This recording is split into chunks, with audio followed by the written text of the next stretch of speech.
Good morning. My name is Chief Strongblood.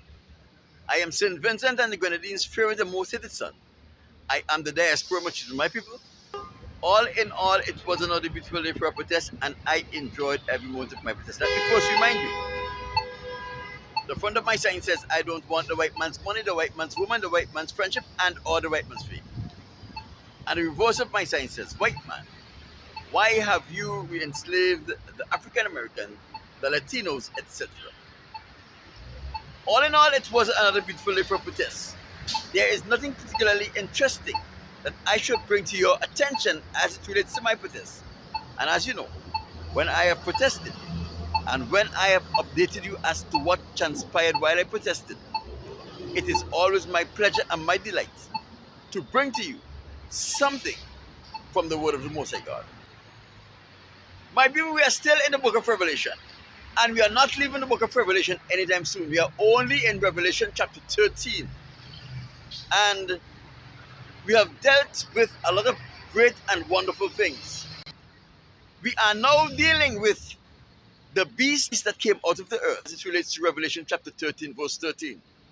But before we go on any further, it will be amiss of me if I don't tie in these things that we have learned so far with other areas of the scriptures, so you can see that the Most High God is not a fly-by-night God, but He is a God who knows everything, and He give His prophets the words about what would happen in the future, millenniums and millenniums ago.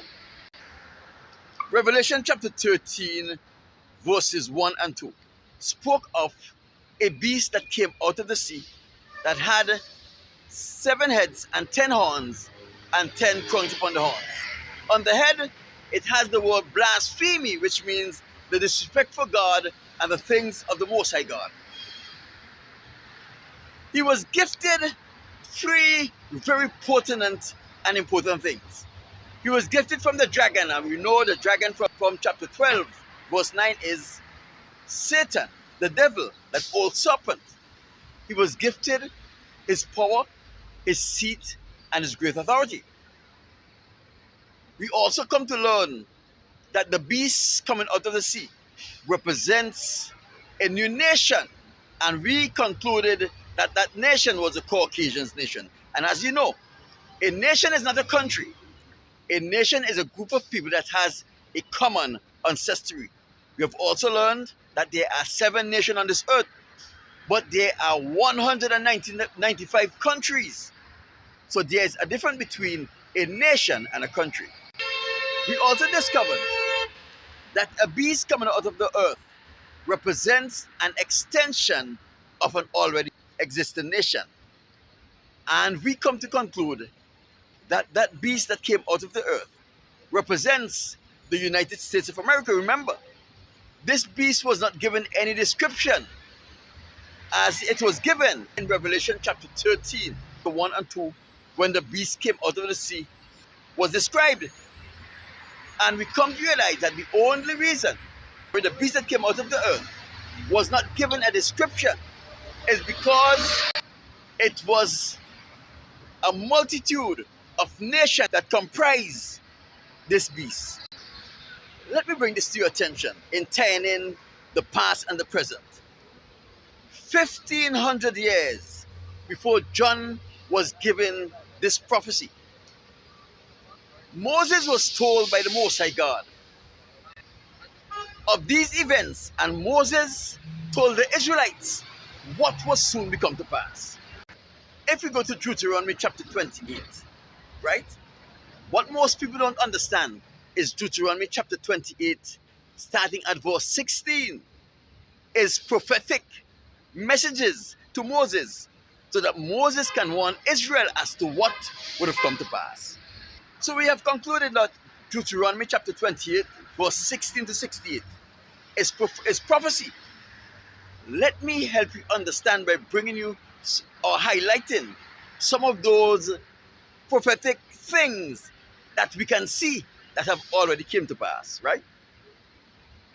Deuteronomy chapter 28, verse 32. Your sons and daughters shall be given unto another people. Did this happen to the Israelites? Yes. This happened in AD 70 when Rome quieted the rebellion of Israel and they captured all of the Israelites and shipped them back to Rome.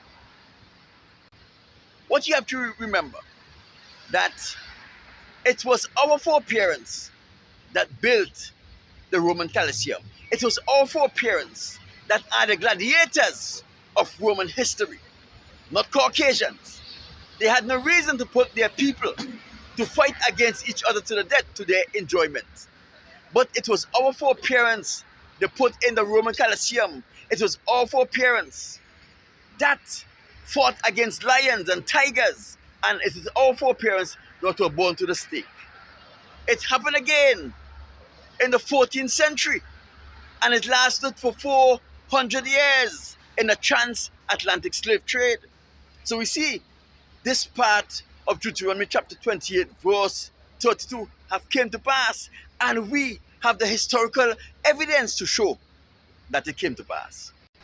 The Most High said in Deuteronomy chapter 28 verse 36 that he is going to send a foreign nation, a nation you don't know, with language you don't speak and understand, to rule over you. So we see in AD 331, Greece conquered Israel. Who are the Greeks? The Greeks were Caucasians. Guess what? We didn't understand Greek, and our foreparents have never heard of or seen the Caucasians before that time. Deuteronomy chapter 28 verse 37 says that you will become an astonishment, a proverb, a byword. Look at the African American, look at the Israelites in this place, and you will see that most of them are strung out on drugs. A large quantity of them are homeless. As it was said in Deuteronomy chapter 28 verse 37, they have become an astonishment, a proverb, a byword. Every nation of the earth comes and see us. The Caucasians, the Africans, the Asians, the Indians, the Arabs. When they come and see us, they mock us, they laugh at us. Guess why? Because the Most High said it's going to come to pass. We were going to become an astonishment, a proverb, a byword. You go on YouTube and you'll see videos from the Arabs, from the Africans, from the Indians, from the Asians, and they're all speaking about us. They're all speaking about us, not in a positive light, but in a negative light. We became the fulfillment of Deuteronomy chapter 28 verse 37. The Most High said that you will have sons and daughters, but you will not enjoy them. They will go into captivity. We were slaves in Rome. We were slaves in the New World. And today, especially in the 80s, the 70s, the 60s, and the 90s, the Caucasian nation have been arresting the African American, and they have been for absolutely nothing at all. They took them to court and trump up charges, some of them minor charges, and they give them long prison sentences. Here we see Deuteronomy chapter 28 verse 41 coming to pass. He also said that the stranger will come into the place where you are, and they will come up high above you. They will prosper and you will not prosper. It is happening.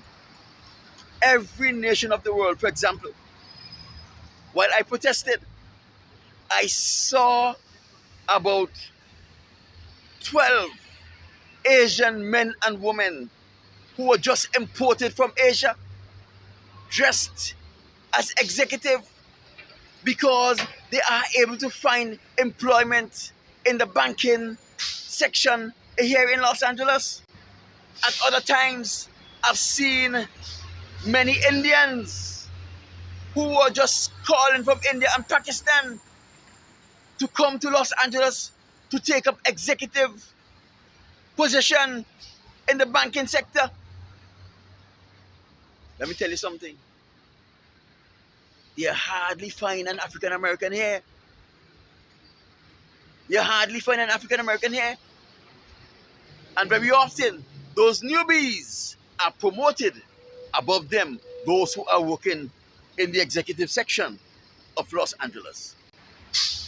Deuteronomy chapter 49, the Most High will bring a nation from afar, as swift as the eagle flieth, languages they don't understand, strange appearance, who don't care about the old or who don't care about the young. He was speaking about the Caucasians nation again, but he was going into more details as to the behaviors of the Caucasians nation. Deuteronomy chapter 28, verse 64. I am going to scatter you among all people to the ends of the earth. Slavery again.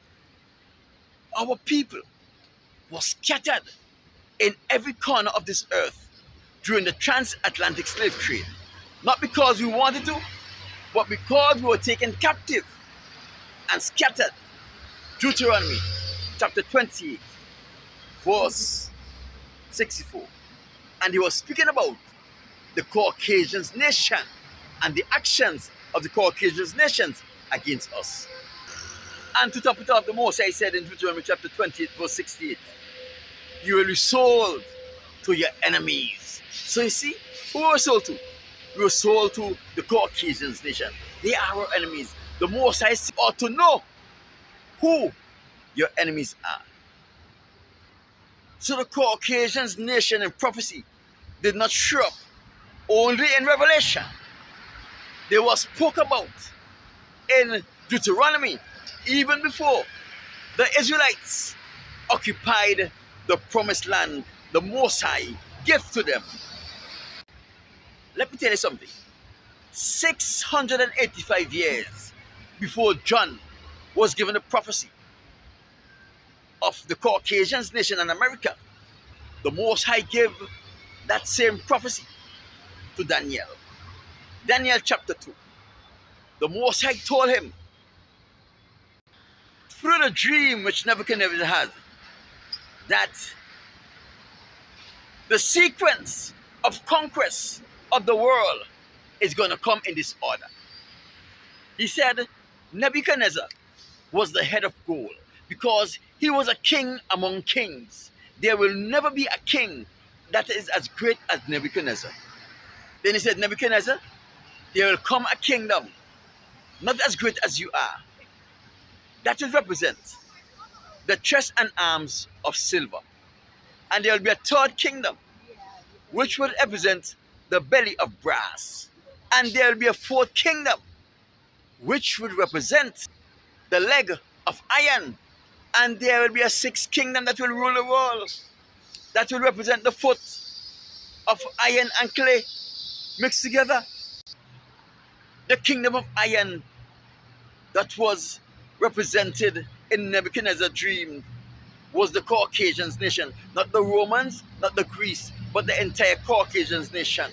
Because if you notice, it did not separate the conquest of Greece, the conquest of Rome, the conquest of England, Spain, France, and Portugal, and now America. It was all represented in the legs of iron.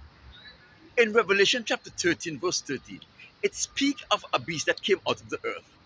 And we know that the beast that came out of the earth represents the extension of an already existing nation. And because the beast that came out of the earth practice all of the qualities of the beast that came out of the sea, we have to consider that that beast is the United States of America. It was not given a description because we concluded that it was a mixed multitude. Daniel chapter 2, verse 43 help us to understand what was the beast that came out of the earth. This is what it says. Whereas you saw the iron mixed with clay, which is the foot of the statue, they shall mingle with the seeds of men, but they will not cleave one to another. So the reason why it is iron and clay is that the Caucasians were now mingling with the seeds of men. They invited every people from all nations to come to America. The Caucasians are now cohabiting with the members of those nations to produce offsprings. Bear in mind, Daniel said clearly, they will mingle with the seeds of men. They will mingle with the seeds of men. That means the Caucasians are not the seeds of men. They are the seeds of devils. That is why Satan gifted them his power, his seat, and his great authority. Do you see how everything came together in a nice package and it is clear and understandable? And that's because the Most High God knows what He's doing. Everything connects.